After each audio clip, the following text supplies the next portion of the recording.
Hey everybody, this is Michele. And this is Julie. Welcome to a blonde, a brunette, and a Mike podcast. What is our podcast all about, you ask? Well, we're two 50-something women with life experience and, plenty to say. Which is exactly what we're going to do right now. Here I am, smiling at little Miss Michele across the couch. That's me. That's you. Mm-hmm. Hey, you had a very long day at work today, huh? It was a longer day. Yeah? Yes. Because you came home and you seemed a little grouchy. And I'm usually not. Yeah, she grabbed a seltzer. I have a seltzer. And I just have my Sprite. Maybe I'll have a seltzer later. Well, the reason is I had a luncheon today with some of my clients that just closed on their house, and they are very fun people. But their idea of luncheon is like full-on wine tasting. There you go. Yeah, we had a great time. We Liquid went to San lunch. Michele. A liquid lunch. So I'll probably be going to sleep a little early because I'm kind of tired from the liquid lunch. The liquid lunch hangover. Yeah. But hey, you had been recently on a journey. Probably why I'm cranky. I think I tried to be on a journey. You were seriously cranky when you got home, and you've been cranky for a while now. I've been out of sorts. Yeah. Yeah, I think just the disappointment because I was So tell everybody what happened. Yeah, so planned a trip with my beau to go to Cancun, Mexico. And we've been planning it for more than a few months. Mm-hmm. And we, unfortunately, when we were supposed to go was when the whole airline debacle just recently happened with their software and everything else. So long story short, pretty much you can guess where this is going. 3 hours before our flight was supposed to leave, we got a text message saying that our flight had been delayed, which we had a connecting flight in Detroit. Mm-hmm. So we then were not going to make that. As I'm sure everyone saw on social media and on the news and everywhere else, there was nothing that they could do for us. So we did not make it to Mexico. She didn't go. So we didn't go. It was After just all super that. Disappointing. Really disappointed. I mean, you missed the hurricane. Yeah, that was the other thing is leading up to it. We were, watching the weather because of that Hurricane Beryl or whatever that barreling through a couple weeks prior. That was already done and gone. So we figured we were good to go. On top of that, it was a milestone birthday for Rick. So that was another reason we were going on that trip, and just we're going to quietly and tropically celebrate. And unfortunately, we didn't get to do that. So you're going to go back I don't know. Another time, maybe? Yeah, I don't know that we'll go back to Mexico. We'll plan that, but we'll definitely plan on doing something. Took a while. We're getting refunds from the airlines. We're working on it with the resort that we were supposed to go to. That's a whole other thing because of the exchange rates when we booked it. We paid ahead of time. There's, all the things. It's a freaking nightmare. I saw the news and the amount of people that were in the airport that were stuck. Yeah. And I was like, it was crazy. Thank you, Lord, that I am not traveling or going anywhere. And you happen to be on the airline. It definitely could have been worse. Yeah. Because we were, in our minds, we were like, wish we would have known the night prior that it was delayed, because we would have hopped in the car and driven to Detroit because we were just 5 hours from there. So we could have drove to Detroit, but then we would have been stuck somewhere, whether it was getting to Cancun and then having the fiasco. It was like crazy everywhere. So it was all for the best that we just ended up not going, and we'll just have to look forward to planning another one. Well, we did an episode last year on shaking it off. Yeah. We'll just shake that off. Just shake that shit off. But I'm telling you, it's like she has been really kind of out of sorts. Yeah. And this is very unusual for you because you are is. usually a very, very happy-go-lucky person. And Shake it off, go with the flow. Yeah, no, I not know. so much, but I totally don't blame you. Mm-hmm. So I think because I just typically don't do stuff like that. Mm-hmm. And for us to, it was kind of, in a way, our first trip that we actually planned to do like this. Mm-hmm. And your first time to Mexico. And to Mexico, and a few things. Yeah. So this is all good. Okay. We got to spend some time together, and it's all good. So on his milestone birthday. We won't say which milestone. Yeah. Well, hey, there has been a lot going on in the world. Yes. As you were, waiting in the airport and trying to head to Mexico and get away from things. Mm-hmm. And in the meantime, I had been to Vegas and Mexico over the last. Yeah, you went to where I was supposed to go. I did. Yeah, and I'm not going anywhere now until October. I'm going to be going to Austin. But other than that, staying home. I'm watching so much stuff that's going on right now in the world, and it's very interesting how we are going to have kind of I don't know if you'd call it a divisive year, but you can already see it's getting kind of ugly in the political arena. Oh, I think it's way more interesting than it was. Joe's not there for everybody to pick on now and feel sorry for and wonder if he's going to make it or whatever. And now we have this really strong woman walking into this arena. And I have a feeling that Donald Trump is just a little bit more concerned about maybe what this outcome is going to be. I think he's a tiny bit nervous. Oh, yeah. Yeah. Oh, yeah. And his running mate, I don't even know why the hell he picked that guy, but anyway. Yeah. His running mate. But so one of the things we were talking about, well, first of all, the idea of we're already used to the idea of having a vice president that was a woman, and as I look into the possibilities of what could be happening, honestly, it's like as much of a feminist I would say that I am. I'm not like over the top feminist, but I don't know that that's necessarily the most important thing anyway. I mean, the fact that she was the vice president seems like a natural progression for her to go into that role for a lot of different reasons. She should probably be the most prepared because she's been in a vice presidential role and she's been supporting the president during this time frame. And I know she's been behind the scenes a lot, and really people haven't seen a ton from her. And yeah, it's true. Yeah, I've understood that part of that has been that she's the deciding vote with a lot of things that are taking place. So she hasn't really been in the political arena, visible too much. But I mean, I'm thrilled that it's a woman, and I'm thrilled that it is a woman of color. And I mean, but to be quite honest, it's like that would not be why I would vote for her. Well, and everybody's of course throwing the DEI, which is bullshit, because if you think about it, then that would yeah. So one thing that I was talking with diversity, equity, and inclusion for those that might not know what DEI is. Yeah. Side note. And we'll just talk a little bit about, the presidential candidate Trump went and spoke to the Black Association of Journalists today. I don't know if that's exactly the name of the group, but it was a train wreck. I mean, it was bad. It was I didn't pretty see bad. it.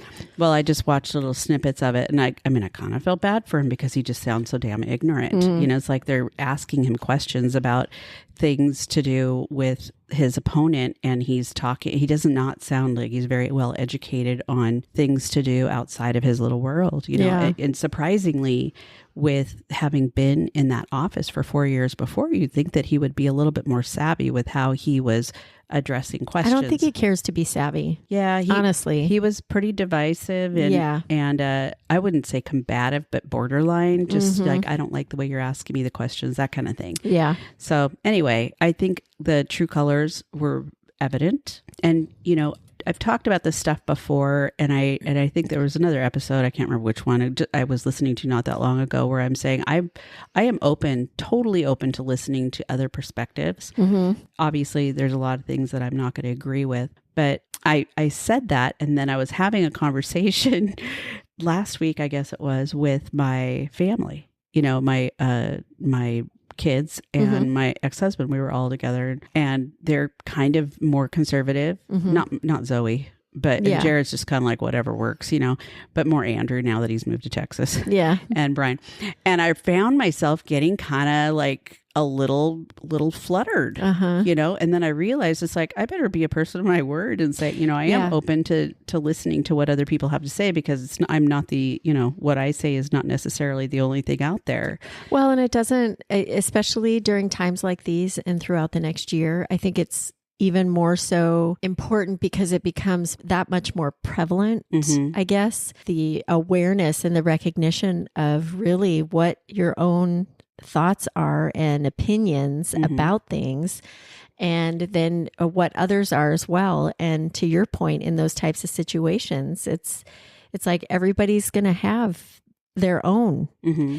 And to the episode you recently did, it doesn't mean it's normal or not normal. Right. Or right. You know, you could take that word normal and exchange it for right or wrong. It doesn't mean it's right or it's wrong. You know, it's just everybody's going to have, based on their life experiences and how they have come to form these thought processes as far as what it looks like for them, what they agree with or disagree with. And it's to your point, being a person of your word and acknowledging it doesn't mean you agree with it.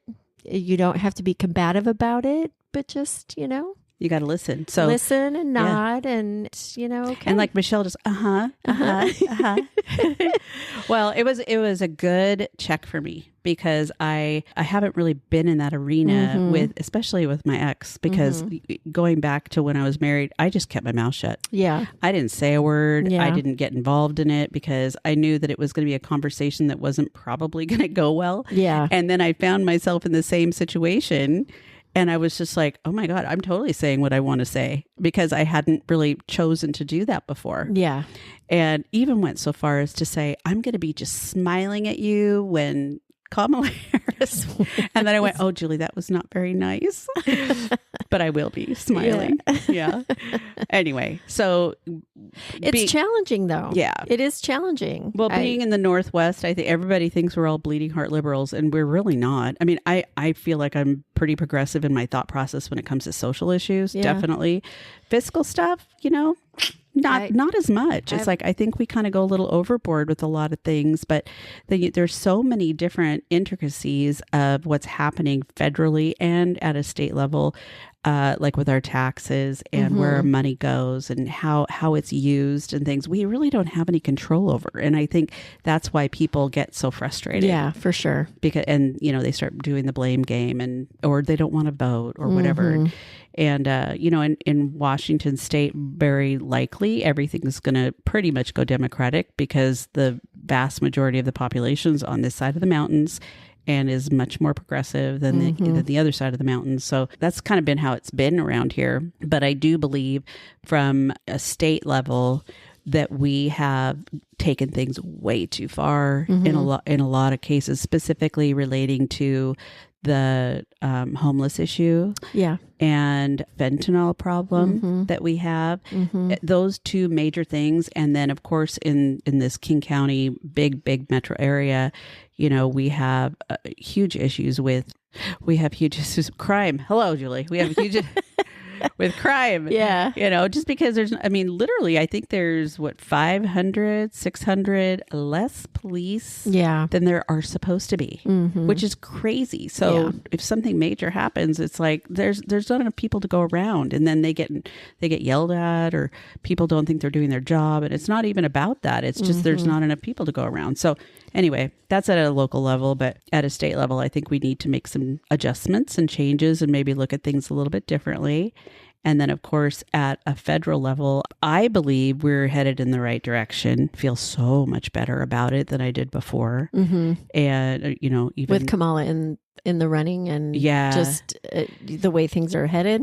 Yeah. I mean, I know she's, people call her a California liberal, whatever, you know, and she was a prosecutor and she was, you know, all these other things. And so she has a lot of the same thought processes that I think we've shared, where, you know, she's more sense about her in regard to, she has more feeling, I guess it is. She's that's women in leadership roles. That's on the one hand, I think that's why men in particular think that women aren't equipped for those like CEOs and in business leadership positions as women can be, because they have a sense of compassion about them and different things that men you just don't see it as much. And I'm not saying they do or they don't, but that's the stereotype with regard to women and men. Well, look at it this way. If you've got a man, let's just say a man in office or a man in a leadership position who is showing compassion and caring to, you know, an employee or to a specific, you know, group or whatever, they almost are viewed as weak. And then when women do it, definitely are. You know, it's just like anything else with women in business. If you are a hard ass and doing things the way that a man would do it, then you're a bitch. Right. you know, then you're unfeeling, then you don't care. You're like a Cruella de Vil kind of a thing, you know, where the people just expect that from them. And I've never really operated that way. I mean, there's times when I know I had tried to because I was trying to separate things. But I mean, I just had a hard time sometimes doing that because I cared about the people that I was dealing with or the circumstances that I was dealing with. So can you imagine trying to do that for an entire country? I mean, I know we're looking at her as the face of the future, you know, hopefully for the next 4 years. And she has a lot of people who are going to be guiding her, giving her direction. As any president does. Sure. Men and women. Yes. Conservative viewpoints, progressive viewpoints. Yep. And I hope that she is able to bring her thought process more, in some respects, to the middle. So she's able to draw in people who have a more conservative point of view. Now, there are going to be people out there that it's not going to matter what happens. It's not going to matter what she does. Just like on the flip side of that, there's people who are like really progressive that would look at any, you know, Republican and say, oh my gosh, they're awful, you know, or they would be a terrible leader or whatever. And, so you see that on both, you know, sides. But what would be so incredibly ideal in my mind is if we had someone who really had more of an independent viewpoint. So they don't have, like, they're picking and choosing ideas and things from each party, if you will, that are what they believe in. So they're not kowtowing to the progressives. They're not kowtowing to the fundamental conservatives. They're, you know, it's like they have a message or an agenda that tries to reach as many people as possible.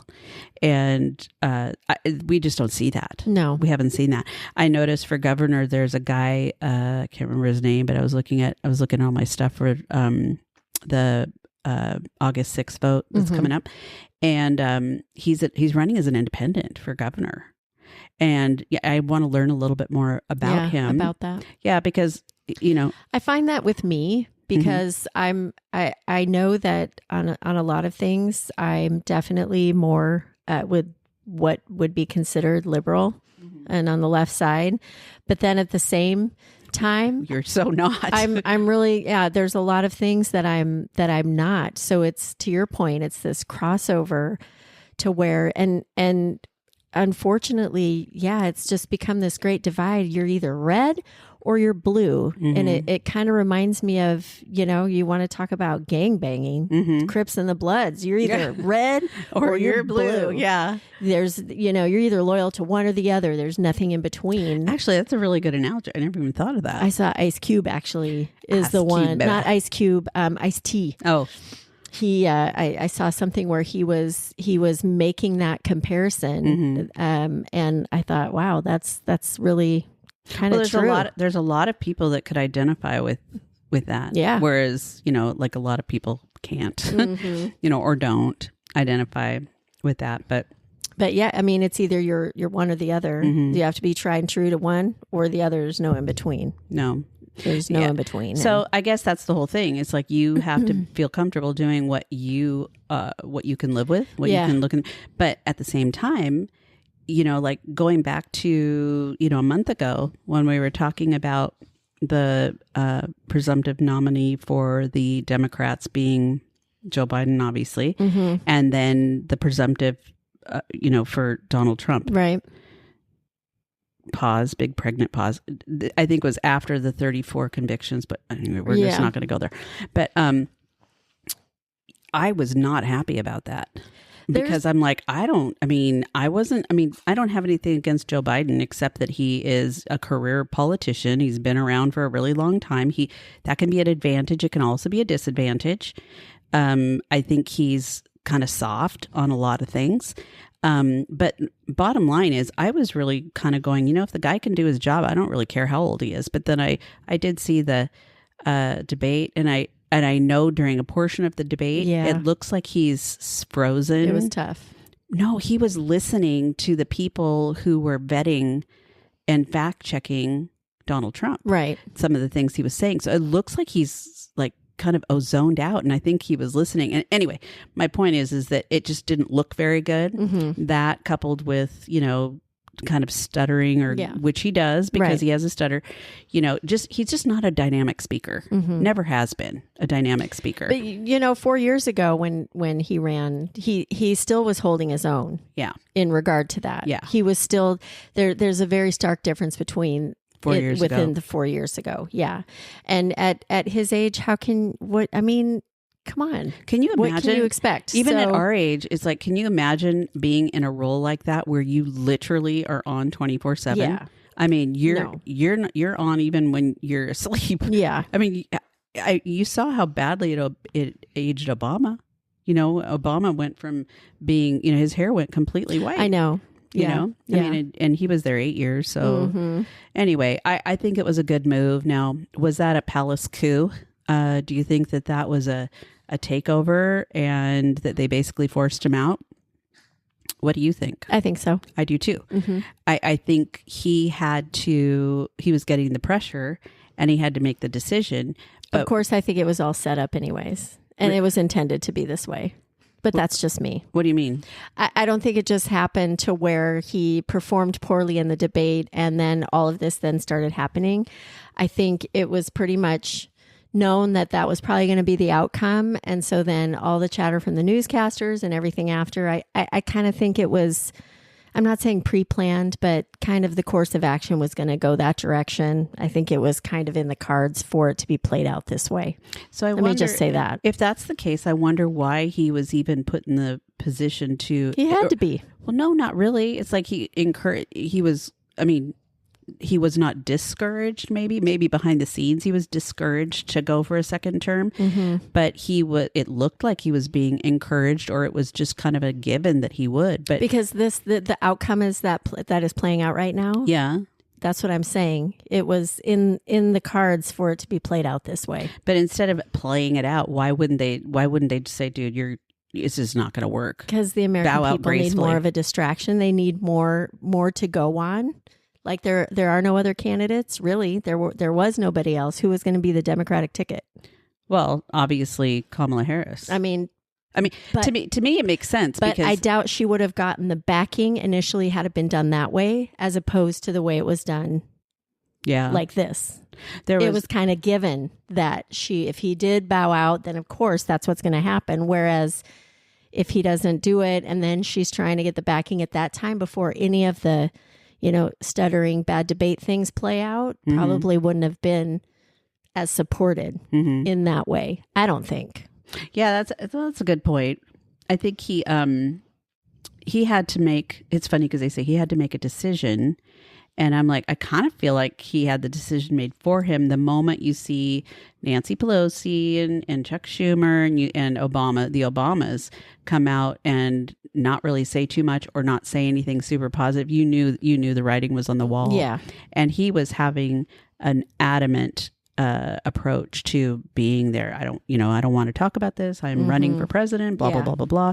But he's having to do so much damage control about having COVID and the traveling, which made him sick. Do you think he really had COVID?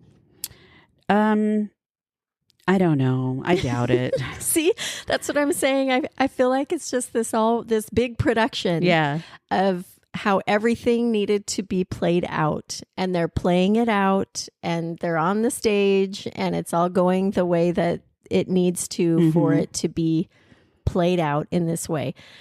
Again, I'm not saying it's good or bad, right or wrong, left or right, red or blue, purple, Crips or Bloods, any of the stuff. But I just think that this is how that organization a lot of times it's politics operates, and they do the decision. Things by all means necessary. The decision, though, has to be at least publicly coming from him, right? Yeah, and in light of the what had happened and the lack of support, or the continued lack of support. He had up to like 40, congressmen and senators that were like not supporting him anymore. I mean, you could see the writing on the wall, but I try to put myself in that place, and it's like, if I don't have the support that I need in order to be effective, then I need to step aside and have someone else step in, because it's not about me. Mm-hmm.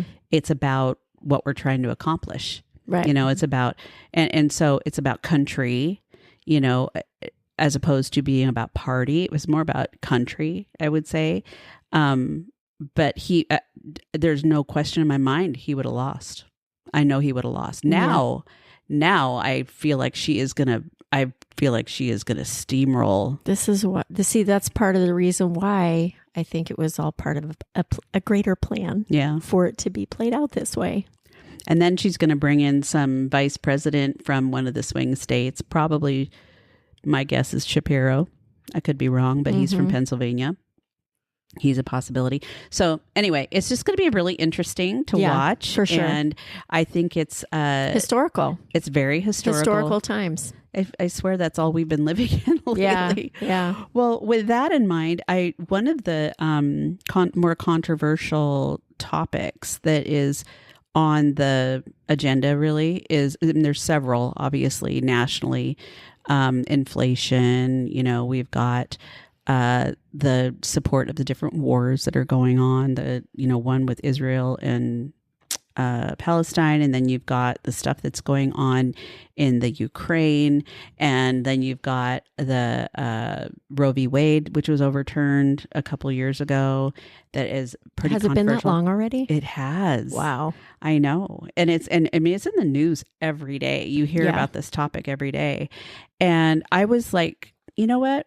I feel like we haven't really talked about that. And we've talked about women's health issues, and we've talked about stuff like that, but we've never really talked about choice, you know, and our thought process on it, or how you felt about it. I mean, I know we're kind of past the childbearing age, if you will. Mm-hmm.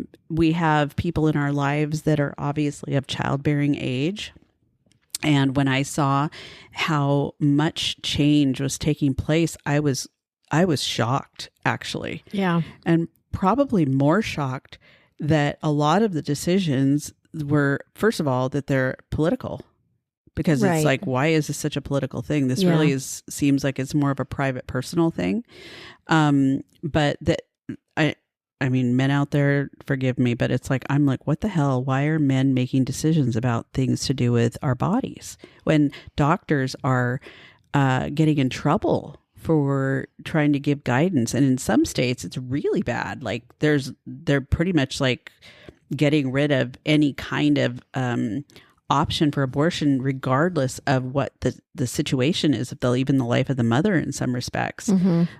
Incest or rape, things like that. It's like, you know, you're going to carry that child. And what if it's like a little 11-year-old girl or something? That's where, for me, it becomes an issue. Yeah. You know, I think to have a blanketed law like that, like there is in some states. Now, I'm not well versed on that. I don't know which ones. I just know that there are those out there that do. To have those blanketed laws to where it's absolutely illegal is a bit frightening in cases like you just mentioned. Mm-hmm. And I think they're you know, and at the, I'm not going to say at the same time because it's different, but in general, if you just take a life, and you know, there's the whole debate about if life begins at conception, right? You know, so I think that's a big part of it. And also there's the discussions of when is how many months along, is it still okay to abort, or not that it is ever, but to, you know, according to some opinions, but, you know, to terminate a pregnancy. Yeah. You know, so is 9 months? See, is I don't, 9 months too many months? You mean like late term? To terminate? Yeah. You know? Yeah. I mean, I think so. I mean, I am very, very much pro-choice. Yeah. So, and this is where these things, right? Because when you pose a question like that, okay, so is late term or is 9 months?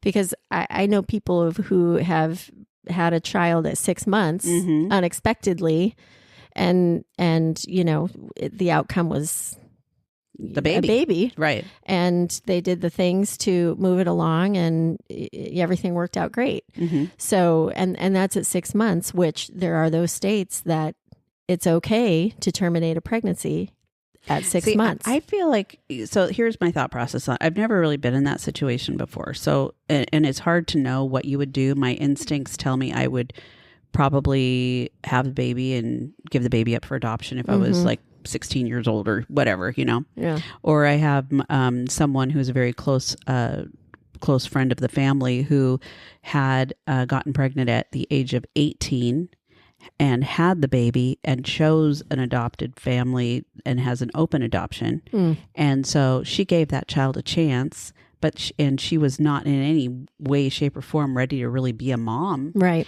And now she's a mom, and she's a great mom, and she's, she has interaction with this other kid who's now 10 or 12 years old or something like that.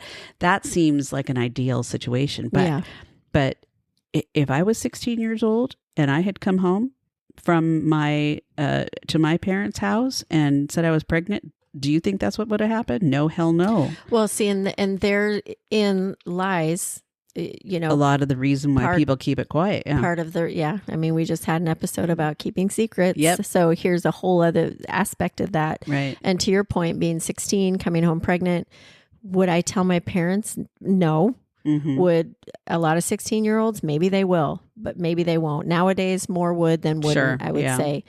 But those that don't, whether terminating a pregnancy is going to be legal or not legal, they're going to figure out a way if they do not want to have that baby. Well, before Roe v. Wade, so back in the 70s, it's like abortion was illegal in a lot of places, just flat out illegal. And that's where you saw women dying from having these, back alley abortions, or these, they're using coat hangers and all kinds of crazy stuff to try to terminate, punching themselves in the stomach, eating things that would, hurt, maybe start the termination of the pregnancy. I mean, just horrible things, you know, and all in secret, all by themselves because they were scared. Yeah. And it's unfortunate that, we have, in some ways, in a lot of ways, it's a blessing and it's a gift that we have the opportunity and we have the ability to really grow a life. It's pretty amazing, really, when you think about it. You know what I saw the other day, just talking about the beautiful aspect of childbearing, is that the baby's DNA lives in you for the rest of your life. Really? Yes. That's cool. Isn't that? And I have to say that that's got to be part of the connection that there is, not to say that there's not with dads and their babies, but, what it is between a mom and her child. And I know that there's there could be more episodes on postpartum depression because there's a lot of things that go along with it. It's not always beautiful and sunshine. Oh, I know. That is for sure. So, but yeah, I thought that was super interesting. I just saw that the other day. Yeah, there's a lot to it. And it's like we both, had our pregnancies, and some were good. I mean, they were good pregnancies. Maybe I was sick during mine, whatever. Yeah. Gained a shitload of weight. That's a whole nother story. Yeah. The ice cream was in abundance, Yeah. But I think about what some of these kids or, young adults have been through when they didn't really have any options. Yeah. And there was such a tremendous amount of shame, and they weren't allowed to really have the conversations because they would get, kicked out of their house. I mean, I know people that got kicked out of their house, or there was a girl in high school who, of course, I went to Catholic high school. So, when her parents did find out, they sent her away. Yeah. She went away somewhere and of course they said she went away to, I don't know, boarding school or something like that. And then miraculously was back next 9 year. months later. Yeah. Kind of a thing. And, we weren't the worst for wear. Nobody really knew what was happening, but it would not have been a good situation in my house. Yeah. I don't think. And for most people, I think it would not be. But even if you're looking at young women who are, 25, 26, 27 years old, it's like there may be a reason why they don't want to have a baby. Right. And the fact that they have to have one because there's rules in place that say that they should, nobody's really thinking about what happens with these babies when they're born and they're not really wanted. But nobody really talks about that. So, or they're born and they have defects, or they have mental health issues, or they've got autism. I mean, just all these different things that can happen with these kids, especially when the parents are young and don't have any idea about prenatal care or any of this kind of stuff, And then who takes care of those kids? And those are the kids that end up in the system, or they're neglected or not well cared for or whatever. And it's like everybody's so adamant about, pro-life. Totally get it. I get it. But at the same time, nobody talks about the fact that there is not enough medical care out there. There's not enough child care out there. We've got potentially single moms that are having to raise these children and they don't have the support that they need. What about if you get pregnant prior to the age of, I don't know, can there be a certain, I'm just saying, I'm just throwing this out there for just conversation's sake, but because these people, are out there laying down and making the babies, and there's plenty of things out there to utilize to not get pregnant. And I think, unfortunately, termination of a pregnancy becomes an option for birth control when that is not what it should, that's just not what it is. So maybe if, it's a much bigger issue, just kind of like a juvenile delinquent, if I get pregnant before I'm 21 years old, then maybe that's when, so much of government is involved in these decisions anyways. Why do these unwanted, quote unquote, unwanted babies have to stay with a young parent if they're not equipped or ready or have the resources and means to take care of a baby? Why can't it automatically be put into an adoption situation, or if the family takes based care of the on baby? The circumstances whatever it is, that it could be? I don't know. That's an option. I mean, you could, throwing that out there. There are some really severe options. Yeah. Like, I can't remember. It was a while ago. I was having a conversation with somebody about the drug addicts, and just obviously, people are selling their bodies for money, whatever. These are extreme circumstances, but some of these women get pregnant. And they're having these babies, and then these babies are like given up, or they're neglected like hell, or whatever, And so someone was saying, well, how about if you are a drug addict and convicted, but I don't know what the criteria would be, but that you're sterilized. And I was like, whoa, that's pretty permanent, But when so I say that, and I don't even want to say that out loud because it sounds really like, I don't know, Nazi Germany or something. It sounds scary. But if you're looking at it from just a high level, that kind of makes sense, I guess, in a lot of ways, if someone's not being responsible. There's just so many rabbit holes in regard to this topic also, because I'm sitting here thinking, well, what if, because adoption agencies and red tape and all the things that are so cumbersome and seem so like endless. And there are so many families, couples, men, women, whatever it is, that want to have a baby that are unable. Yet if I was 16 and pregnant and put an ad on Craigslist, that's a Gen X thing. I don't even know if they have Craigslist anymore. But if I put an ad on Craigslist saying putting up a baby for private adoption by myself. Does anybody want this baby? I'd probably face some kind of criminal. Yeah, maybe if you'd have to go through an adoption something or other or something. So, but see, so why? I know. Why do we have to go through all this red tape? If I'm pregnant, I'm 16. I don't want to terminate because it feels wrong, and I know I should have this baby, but I can't give it what it wants. And I know a family, or you put an ad in, and you have some loving family that you don't have to go through all the background checks and everything else, and you just know it will have a better chance if I give it to this family. They're two working parents. They work hard. They want they want to have kids but can't. Sure, you can have my baby. I think you can do that, but you just have to go Can through. you though? Well, I mean, I wouldn't put an ad on Craigslist. I mean, but I mean, really, we when do that. Well, you could end up with a couple who's like trafficking kids. I mean, you don't know, right? Yeah, that's so true. There's something to think about. I mean, that would be kind of scary. So, I mean, we don't even. I got Cashy on Craigslist. That's what I'm saying. I mean, thank God I'm not trafficking him. It's like they were trying to traffic him to me. That there's so many things that make it so extremely difficult to terminate a pregnancy. Seems like it's just like, okay, I can do this. I'm done. I don't have to think about it anymore. I don't have to worry about it anymore. Done. And I think in the early stages, problem over. Yeah. Well, I mean, like the morning after pill.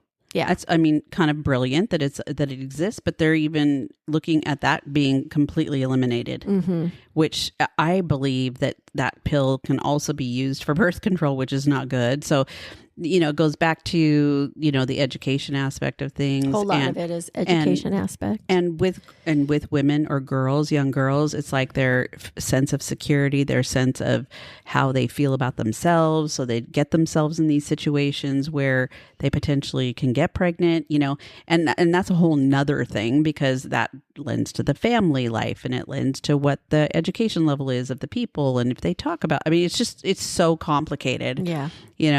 But what it really boils down to, when we're talking about it at a national level or, even at a local level, I would suppose, you have to ask yourself, is it a political issue? And why is it a political issue?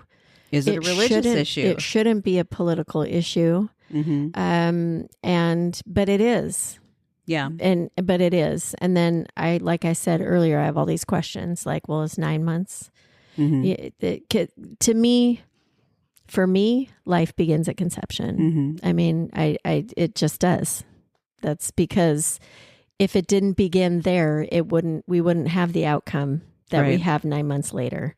So, for me, I just think that's a fact. And, if we say that it's not, it makes it easier to feel like you're doing something that's okay.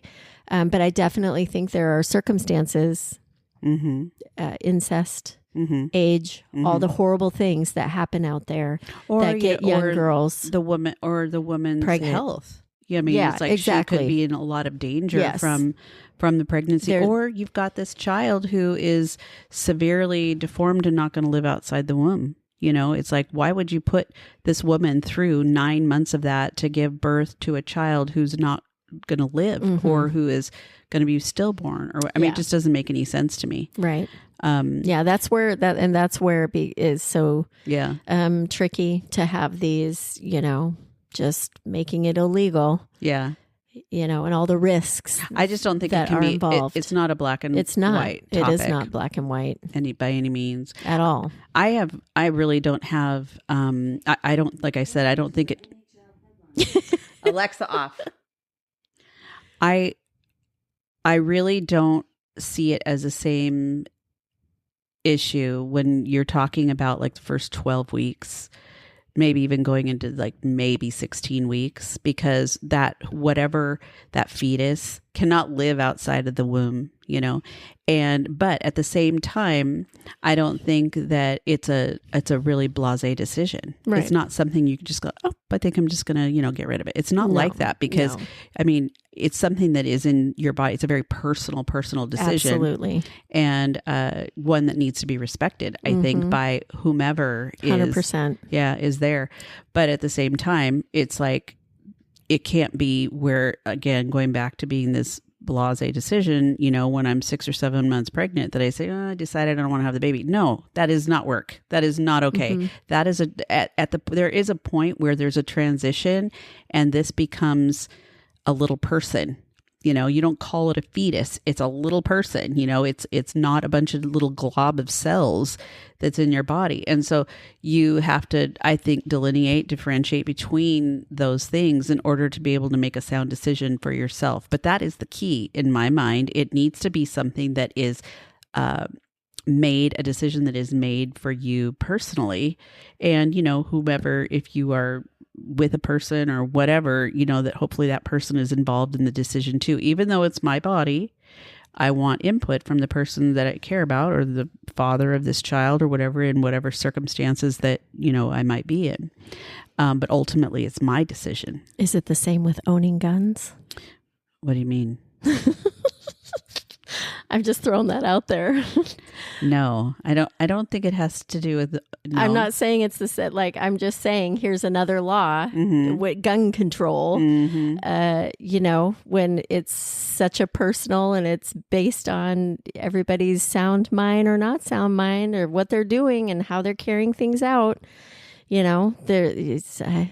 know it's very different than what we're talking about, but you totally caught me off guard with that, because that's a whole nother topic, right? I know it is. It's a whole. Don't even topic. Get me started on that. So we won't get started on that. But again, it's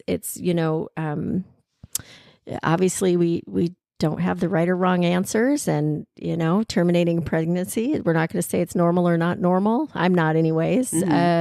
It's right or wrong or good or bad, or it's not a judgment thing. It's not for a me judgment. It's not a judgment thing. No. Like I said, and it's there's only really been one issue or one circumstance I can think of. I maybe have mentioned this earlier on in one of the podcasts. I remember talking about it, but I was young. I was maybe 20, 21. And a woman who was an acquaintance. She was a friend, but I didn't know her super well. And she asked me to take her for an abortion. Yeah. And I took her for the abortion, and then I picked her up and I took her home. And, I didn't really get involved in it besides that. And then I saw her at a party, like the next day. And I was just like, wow. I mean, I thought I would be home. I'd be home like sick, kind of a thing is the way I was thinking. And as it turns out, it was like the second or third one that she'd had. So then I was kind of thinking to myself, it's like, how does that even how does that even happen? I mean, that just seems so irresponsible to me. Yeah. So is that a judgment? Yeah, probably. But it's like, let's talk about how we can avoid these things from taking place if you're sexually active. If you're 20, 21 years old, you're probably sexually active. Well, that's like a political and government issue more locally, but the sex education in the schools. And it really needs to be coming from the family as well. Because a lot of people don't get it from their family, which is why I know we have it in the schools. So there's just so many things that are fucked up. Did you get it? Did you have sex education at home? Did you guys talk about it? No. And you had all these girls in your house? No, we didn't. No, we didn't. I got the quote birds and the bees talk when I was 10. I never really had any kind of talk. Yeah. My sisters, because, you grow up thinking that it's wrong. Yeah. And so what is there to talk about? You just don't even approach the subject, really.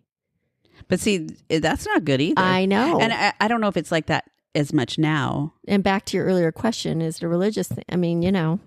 There's like so many things woven into this tapestry. Oh, I know. Too many things. I think about the women or people listening that are in their like 30s and just getting ready to have kids, or they've got young kids and they've got to figure out how to navigate all this stuff. And I don't think I did honestly a very good job of navigating this with my kids when they were younger. Yeah. I think I did a better job after they kind of a little bit later. I have boys. They didn't even want to talk to me. When I would try to talk to the hand would go up. And really? I just remember Isaac once, because I started talking to him before prom or something and making sure that he's, being responsible and all that. And he just put his hand up. He's like, stop talking, Mom. Well, it's like they learn a lot of things from their friends. And that doesn't mean that they're necessarily accurate. Well, accurate or good. Yeah. or accurate is a better, just like you said, that's a better term. Or what you want, it's like having respect. Well, and if they got all iPhones now, there's probably, there's probably YouTube videos. YouTube, there's porn, thinking that's accurate. It's not. No. There's so many things. Yeah. I just decided, and again, I'm glad we didn't have phones. Yeah, I know. I'm glad. It would have made life so much. I feel bad. These kids out there, it's like so much harder. It was just real. We learn things in the moment. We learn things in real time by experimenting and figuring shit out. Yeah. Things like that. Yeah. and then you're like, wow. Yeah. It's just a different type of experimentation now. Yeah. You know, it's more, there's just more available. There's more expectations, though, as a result. Yeah. I would say that's absolutely correct. Yeah. Or the expectation for people to not be innocent, you know, or they're looked upon like, you know, oh, you're just not cool or whatever, you know, when they're kids and they're more innocent when they're teenagers. And I'm like, save that as long as you can. Yeah. I mean, you're going to get exposed to stuff and you're going to have all kinds of years to make decisions. But I sound like an old person when I say that. I know. I didn't really have conversations with people like that when I was young, you know? Yeah. Yeah. So I decided, you know, it's like when my oldest goes off to college, I just, you know, I did the big care package thing and I loaded him up with condoms. I was going to say, so did I. No, I didn't do that. And it was like, Mom. And I'm like, I don't need to be a grandma. You know, I'm just kind of like, hey, I'm just putting it out there. It's like, if there's any question. That's the thing. And when we make it taboo, it's taboo. Mm-hmm. And that's the period. You make it taboo, it's going to be taboo. And they won't talk about it. They're going to be more curious. They're not going to talk about it.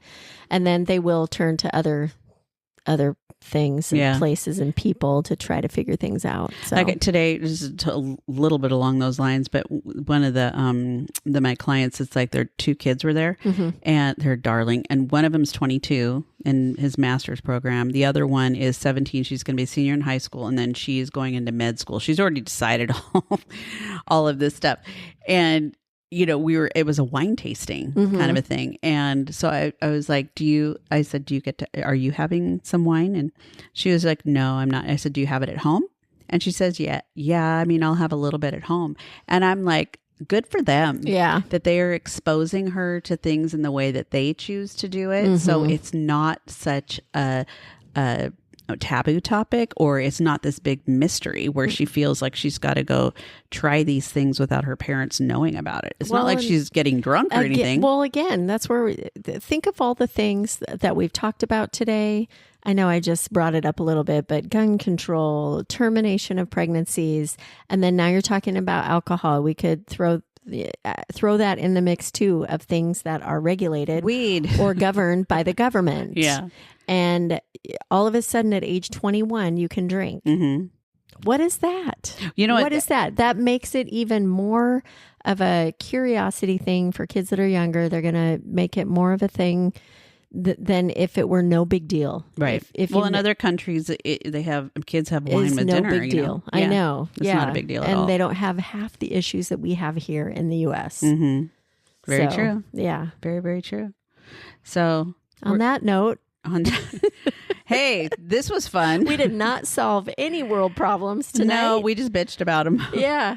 Nah, we may evolve in some of our thought processes as the year kind of progresses, because there's a lot, like I said before, going on. And, you know, I'm paying attention. I know you're paying attention. Well, you only pay attention because I make you. Yeah, I kind of pay attention. Yeah. I'm like, did you see what happened today? And I really I'm trying to kind of hold back on a lot of that, even like with TV and radio and stuff like that. I can't stand all of the mudslinging and political crap, the ad. It just makes me crazy. Yeah. And I'm just like, just get over yourself, people. And that's why, you know, I'm looking at the book and I'm trying to figure some of the things out on my own, because the information's not necessarily always accurate. You get snippets and pieces that make things look worse than they are, or make someone look worse than they are. Yeah. You know, so anyway, you just have to have a mindset that you're going to not be swayed, and you're going to stand firm on whatever your opinions are, but you're going to be open to hearing what other people have to say. With that being said, we'd like to announce that Jules is running for the Independent Party for president. Wouldn't that be something if I was the vice presidential ticket? No, it's like if I ran for governor in the state of Washington, I think my kids would be like, oh my God, Mom, it's already so bad. You're going to make it worse.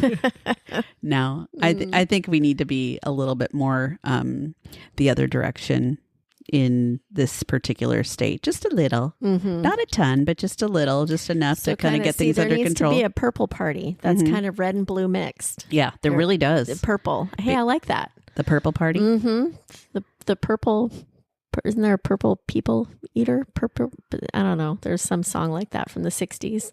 A purple people eater? Mm-hmm. Yeah. Okay. But there should be a purple party. Well, that's what, like I was saying, people that are independent. Yes, are mix of both. Mix. Mm-hmm. I like that. I like that idea. Independent purple party. There you go. I like it. She's going to run the campaign. I'm going to get a shirt. Yeah.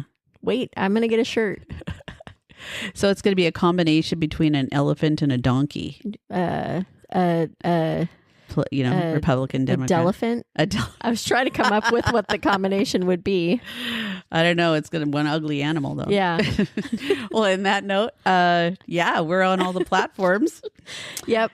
And here's two 50-something women giving you insight into our very, crazy thought processes. Yeah. Our I'm not going to say limited, but just, our opinions and thoughts on some of the political things and things that are going on. Just really quick, though, I do think with a woman being considered going into office, we definitely, in regard to some of the issues that we were talking about in this episode, probably definitely have more of a hope that things may be turned the opposite direction. You think from what they were? Do you think the United States is ready for a female president? No, I don't. I think a lot of it is, I think a big part of the U.S. is ready, and I think they need to be ready. They should be ready. It's overdue. But big picture and reality, I think there's too much still that wouldn't be ready, unfortunately. I think she's going to show them all. Yeah, I think she will. Yeah. And I'm not saying she's not going to win. No, I mark my words, girlfriend. I really do have in my gut. I know she's going to. I don't know why I know that. I just know. I could just feel that. You could feel literally feel the shift in the last couple of weeks. Because there's hope now. There's a chance now with her stepping in. I don't think there was a chance with Joe. No, unfortunately. Yeah. So, well, okay. Power to the people. Power to the people. Have a good one, everybody. We'll see you next week. Bye. Bye.